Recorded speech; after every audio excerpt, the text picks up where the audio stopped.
सत श्री अकाल जी, मैं अनिरुद्ध नागपाल।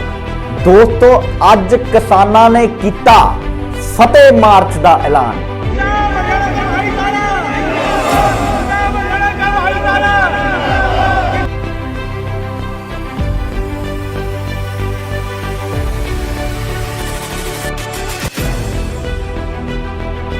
दिसंबर ਨੂੰ संयुक्त किसान मोर्चा श्री हरमंदर साहब ਦੇ ਵਿੱਚ होवेगा नतमस्तक।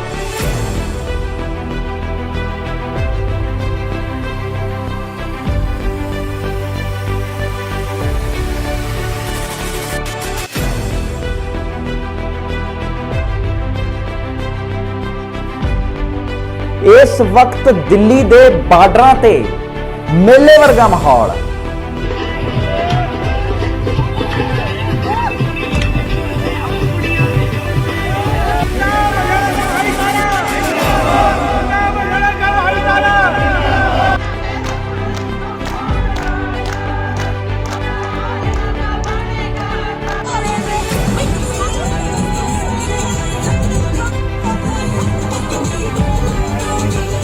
दोस्तों, एक किसान अंदोलन इतिहास के पन्नियां दे विच दर्ज किया जाएगा।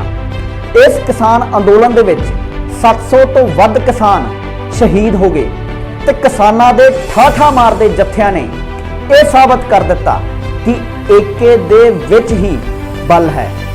आओ जानते हैं सारी रिपोर्ट दे विच कि 2020 तो लैके 2021 तक का किसान अंदोलन का सफर किस तरह का रहेगा।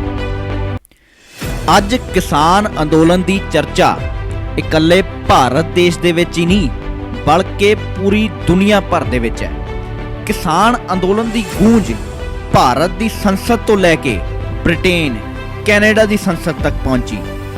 2020 तो लैके 2021 तक किसान अंदोलन का सफर किस तरह का रहा, आओ देखते हैं सारी रिपोर्ट। सितंबर 2020 दे विच किसानां ने 3 खेती कानूनां दे खिलाफ पंजाब दे विच अंदोलन शुरू किया। किसानां ने धरना प्रदर्शन के दौरान पंजाब दी रेल गड्डियां भी रोकियां, टोल प्लाजे भी रोके, पर जदों वेख्या केंद्र दी सरकार तक आवाज़ नहीं पहुंची तां किसानां ने दिल्ली कूच का ऐलान किया।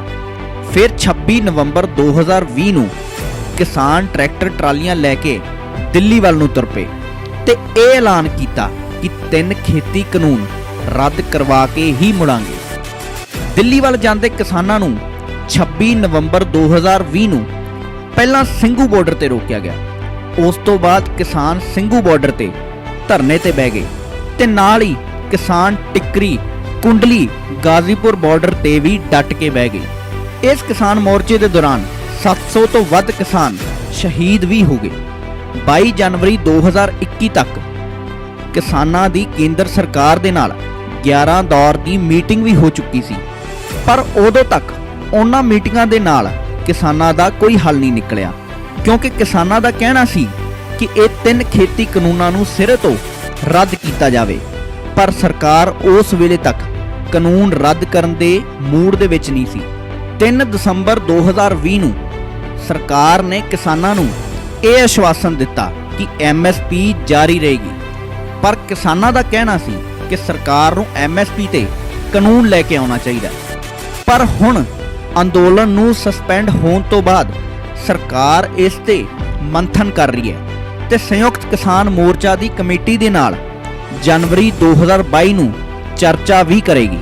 फिर 8 दसंबर 2020 नूं देश दे गृह मंत्री अमित शाह दे नाल किसानां दी फिर मीटिंग हुंदी है, जिस विच किसानां ने 3 खेती कानूनां दे 22 पन्नियां नूं सिरे तो खारिज कर दिता ते सरकार नूं इन्हां कानूनां नूं रद्द करन दे लई सिद्धे तौर ते कहा जांदा है। फिर 12 जनवरी 2021 नूं देश दी सब तो वड्डी अदालत सुप्रीम कोर्ट ने किसान संगठनां दी पटीशन ते सुनवाई कीती ते किसानां दे हक दे विच फैसला भी आउंदा है, जिस विच 3 फार्म लॉज नूं कुछ समय दे लई सस्पेंड करन दे आदेश दिते जांदे हन। फिर 20 जनवरी 2021 नूं किसानां ते सरकार दे विच एक वड्डी बैठक हुंदी है, जिस विच सरकार किसानां दे अगे एक वड्डा ऑफर भी लैके आउंदी है, जिस विच यह कहा जांदा है कि इन्हां 3 खेती कानूनां नूं 1.5 साल दे लई ਹੋਲਡ ਤੇ ਰੱਖ ਦਿੱਤਾ ਜਾਵੇਗਾ। ਪਰ ਕਿਸਾਨਾਂ ਨੇ ਸਰਕਾਰ ਦੇ ਉਸ ਆਫਰ ਨੂੰ ਵੀ ਠੁਕਰਾ ਦਿੱਤਾ ਤੇ 3 ਖੇਤੀ ਕਾਨੂੰਨਾਂ ਨੂੰ ਰੱਦ ਕਰਾਉਣ ਤੇ ਅੜੇ ਰਹੇ। 22 ਜਨਵਰੀ 2021 ਨੂੰ ਕਿਸਾਨਾਂ ਤੇ ਸਰਕਾਰ ਦੇ ਵਿੱਚ ਅਖੀਰਲੀ ਬੈਠਕ ਹੁੰਦੀ ਹੈ, ਜਿਸ ਤੋਂ ਬਾਅਦ ਕਿਸਾਨ ਦਿੱਲੀ ਦੀ ਬਰੂਹਾਂ ਤੇ ਡਟੇ ਰਹੇ। ਫਿਰ 26 ਜਨਵਰੀ 2021 ਨੂੰ ਜੋ ਕੁਝ ਵੀ ਹੋਇਆ ਉਹ ਦੇਸ਼ ਦੇ ਮੀਡੀਆ ਦੀ ਹੈਡਲਾਈਨ ਦੇ ਵਿੱਚ ਕਾਫੀ ਦਿਨਾਂ ਤੱਕ ਰਿਹਾ। 26 ਜਨਵਰੀ 2021 ਨੂੰ ਕਿਸਾਨਾਂ ਨੇ ਟਰੈਕਟਰ ਮਾਰਚ ਦਾ ਐਲਾਨ ਕੀਤਾ ਤੇ ਪ੍ਰਦਰਸ਼ਨ ਹਿੰਸਕ ਵੀ ਹੋਇਆ, ਜਿਸ ਕਾਰਨ ਸੰਯੁਕਤ ਕਿਸਾਨ ਮੋਰਚਾ ਨੂੰ ਸ਼ਰਮਿੰਦਗੀ ਦਾ ਵੀ ਸਾਹਮਣਾ ਕਰਨਾ ਪਿਆ। ਲਾਲ ਕਿਲੇ ਵਾਲੀ ਘਟਨਾ ਤੋਂ ਬਾਅਦ ਕਿਸਾਨ ਅੰਦੋਲਨ ਨੂੰ ਕਾਫੀ ਵੱਡੀ ਢਾਹ ਵੀ ਲੱਗੀ ਤੇ ਅੰਦੋਲਨ ਕਮਜ਼ੋਰ ਹੋਣ ਦੀ ਕਗਾਰ ਤੇ ਵੀ ਆ ਗਿਆ ਸੀ।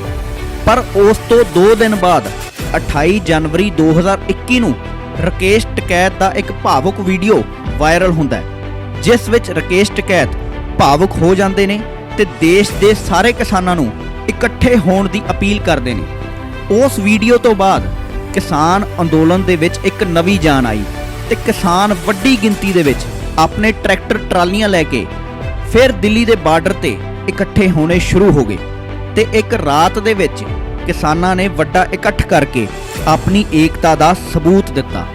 ਉਸ ਤੋਂ ਬਾਅਦ ਸੰਯੁਕਤ ਕਿਸਾਨ ਮੋਰਚਾ ਨੇ 3 ਖੇਤੀ ਕਾਨੂੰਨਾਂ ਖਿਲਾਫ ਪ੍ਰਚਾਰ ਭਾਜਪਾ ਸ਼ਾਸਿਤ ਤੇ ਗੈਰ ਭਾਜਪਾ ਸ਼ਾਸਿਤ ਪ੍ਰਦੇਸ਼ਾਂ ਦੇ ਵਿੱਚ ਜ਼ੋਰਾਂ ਦੇ ਨਾਲ ਕੀਤਾ ਤੇ ਨਾਲ ਹੀ ਬੰਗਾਲ ਇਲੈਕਸ਼ਨ ਦੇ ਦੌਰਾਨ ਬੰਗਾਲ ਦੇ ਕਿਸਾਨਾਂ ਦੇ ਨਾਲ ਵੱਡੀ ਮੀਟਿੰਗਾਂ ਵੀ ਕੀਤੀਆਂ ਤੇ ਕਿਸਾਨਾਂ ਨੂੰ 3 ਖੇਤੀ ਕਾਨੂੰਨਾਂ ਦੇ ਨੁਕਸਾਨ ਵੀ ਦੱਸੇ, ਜਿਸ ਦਾ ਸਭ ਤੋਂ ਵੱਡਾ ਅਸਰ ਬੰਗਾਲ ਦੇ ਇਲੈਕਸ਼ਨ ਦੇ ਵਿੱਚ ਵੇਖਣ ਨੂੰ ਮਿਲਿਆ। ਬੰਗਾਲ ਦੇ ਵਿੱਚ ਕੜਾ ਮੁਕਾਬਲਾ ਹੋਣ ਦੇ ਬਾਵਜੂਦ ਬੰਗਾਲ ਦੇ ਵਿੱਚ ਇੱਕ ਵਾਰ ਫੇਰ ਤੋਂ ਮਮਤਾ ਬੈਨਰਜੀ ਦੀ ਸਰਕਾਰ ਆਈ ਤੇ ਭਾਜਪਾ ਨੂੰ ਆਪਣੀ ਕਈ ਵਿਨਿੰਗ ਸੀਟਾਂ ਤੇ ਹਾਰ ਦਾ ਵੀ ਸਾਹਮਣਾ ਕਰਨਾ ਪਿਆ। 19 ਜੁਲਾਈ 2021 ਨੂੰ ਦੇਸ਼ ਦੀ ਪਾਰਲੀਮੈਂਟ ਦੇ ਬਾਹਰ ਕਿਸਾਨਾਂ ਨੇ ਕਿਸਾਨ ਸੰਸਦ ਲਾਉਣ ਦਾ ਐਲਾਨ ਕੀਤਾ, ਜਿਸ ਨਾਲ ਕਿਸਾਨਾਂ ਨੂੰ ਹੋਰ ਜਾਗਰੂਕ ਕਰਨ ਦਾ ਯਤਨ ਕੀਤਾ ਗਿਆ।